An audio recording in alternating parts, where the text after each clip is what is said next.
genda uhagarare ku munara utegereze icyo nzavuga bimira amajwi yose ya Satani warawitoza ukiranuka genda uhagarare ku munara genda uhagarare ku munara utegereze icyo nzavuga bimira amajwi yose ya Satani witoza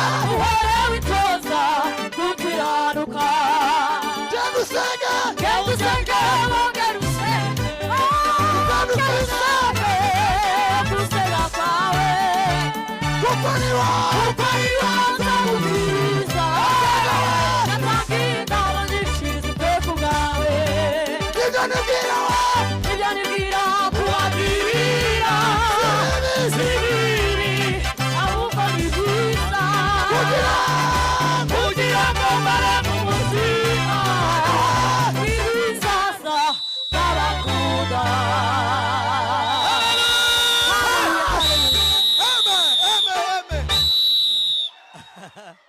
Amen.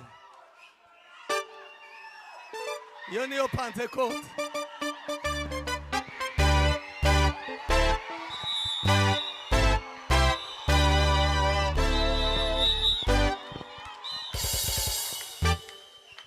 Umva ngaho mugende mubwire